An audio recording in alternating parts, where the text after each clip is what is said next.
Welcome back to the channel, guys. This is Chris with Strength and Steel Reviews, and today we are reviewing 10 essential pieces of functional training equipment to kickstart your home gym. Now, depending on your personal training style, you might need some of these items and you might not need some of these items. That's up to you, but I'm going to do my best to provide you with 10 that I believe are foundational pieces of equipment that will allow most people to build a solid home gym setup that they can grow with. For each item, I'll be mentioning the brands I personally use, and when appropriate, I will also provide recommendations for budget-friendly alternatives and advice to help you avoid making the mistakes that I made during the hard-fought years of constructing my own home gym.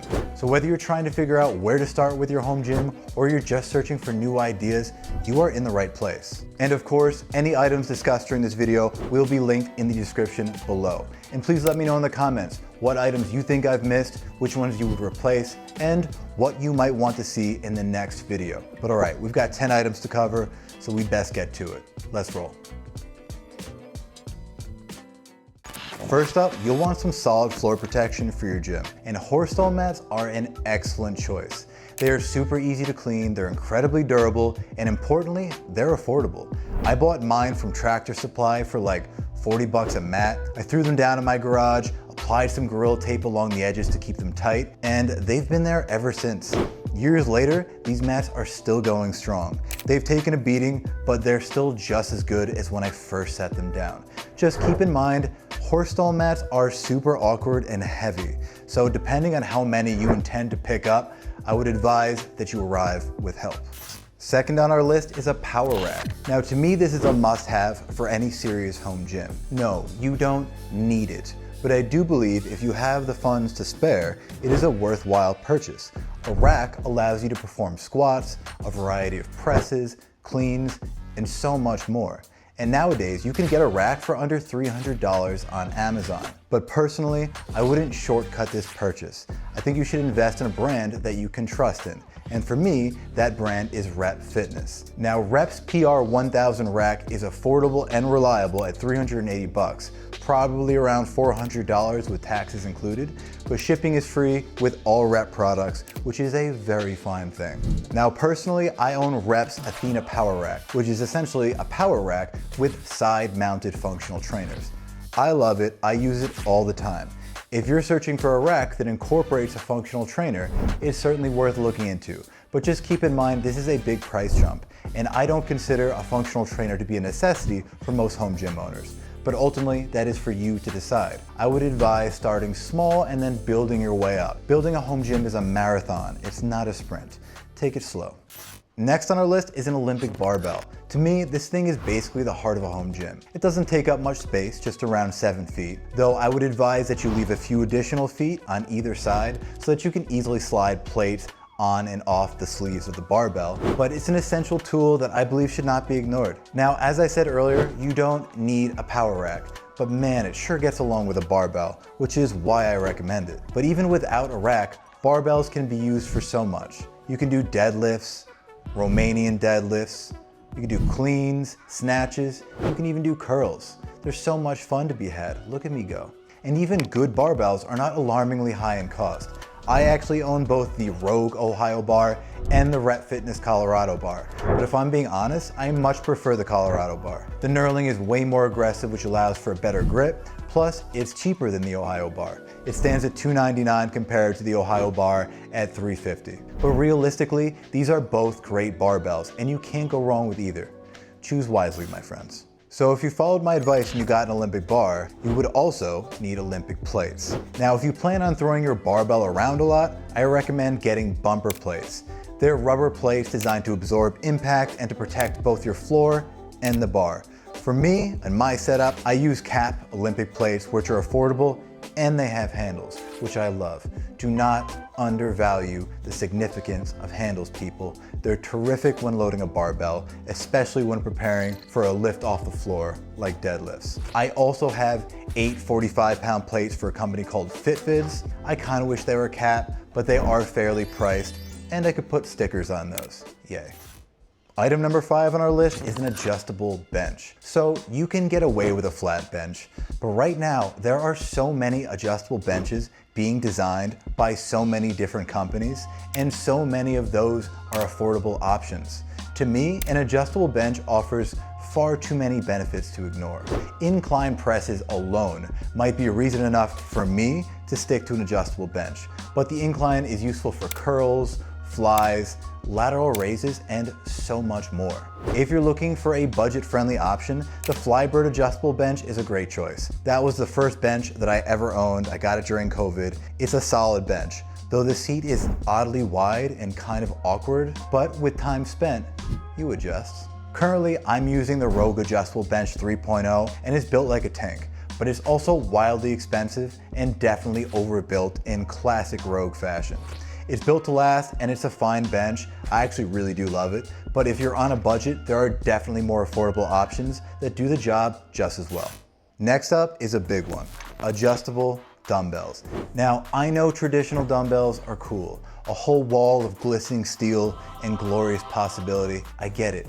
But we home gym owners are all about saving space and maximizing versatility. And there is no denying the benefits of owning adjustable dumbbells. Depending on the set you purchase, you can essentially have a full rack's worth of dumbbells in one dumbbell. Personally, I use the Rep Pep and Fast Series adjustable dumbbells from Rep Fitness, and I adore them. They're tough, they're easy to adjust, and they're comfortable to use. The build quality is fantastic, and though they start at 85 pounds, you can optionally add weight to them over time if you wish. Now, these are a more premium option. I've also recently reviewed the Core Fitness adjustable dumbbells and the Nordic Track adjustable dumbbells. I actually cross-compared them.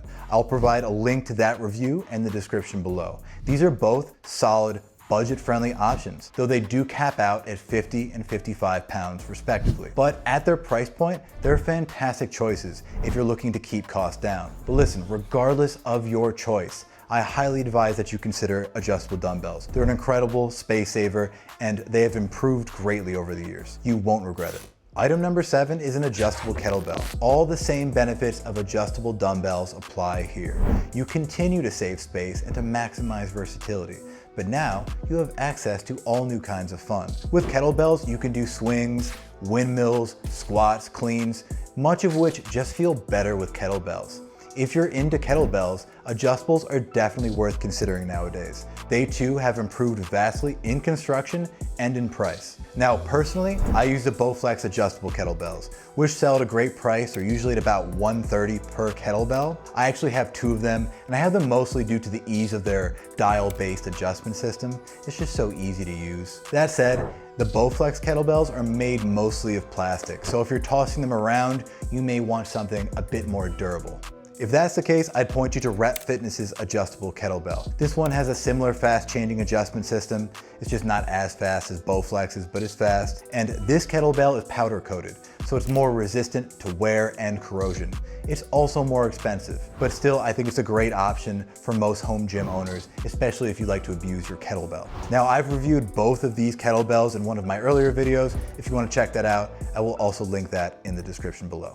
Okay, this might upset some people, but I think you should have a treadmill or an elliptical or some kind of cardio-based equipment that you can consistently use inside.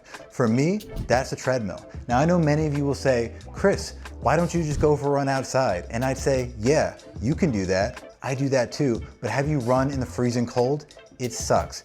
You can do it, but every time? Nah, I'm good. If you don't have winter where you live, sure, maybe you can skip this one. But if you do, and you don't always want to run in the cold, having access to a treadmill or something similar is a solid idea. The good news is you can find them for pretty cheap on Amazon nowadays, and they're getting smaller too. Some models even fold up to save space, which is a huge plus if you're tight on room. A treadmill or elliptical will give you that reliable cardio option when you can't or don't want to hit the outdoors. Number 9 on our list is resistance bands. Now, these take up almost no space and can be used for mobility work in addition to serving as almost an entire gym in themselves. You can use resistance bands for support with pull-ups, you can use them to add resistance to squats and other compound movements, or they can be functional training tools all by themselves. Now, I own the Series Steel bands. They are super tough and durable loop bands. I had a cheap set during COVID that snapped, and that taught me a valuable lesson: invest wisely.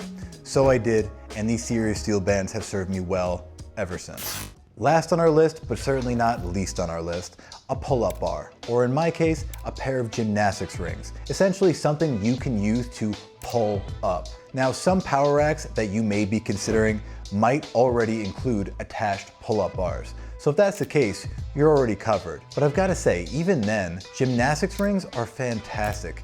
I use mine primarily for pull-up variations, and at least 3 times a day, I use them for spinal decompression. Essentially, I just hang from them for a minute at a time, and it feels awesome. That reason alone would be enough to own a set, in my opinion. I use these Pace Earth wooden rings from Amazon. The wood keeps your hands dry and the grip secure, but there are tons of good options out there, most of which seem to be pretty affordably priced. And there you have it, folks. 10 essential pieces of equipment that will help you build a functional, versatile home gym. Please remember, building a home gym is a marathon, it's not a sprint. You don't need to buy everything all at once. Start with the basics and add to your setup as you go. The key is finding equipment that suits your goals, your space, and of course, your budget. Now, if you enjoyed this video or you found it helpful, please be sure to hit that like button and subscribe. I promise you more reviews are coming. And drop any questions or thoughts you have in the comments below. I love hearing from you guys. Otherwise, stay strong and stay steely, ladies and gents. Thank you for watching, and I will catch you in the next one. Adios.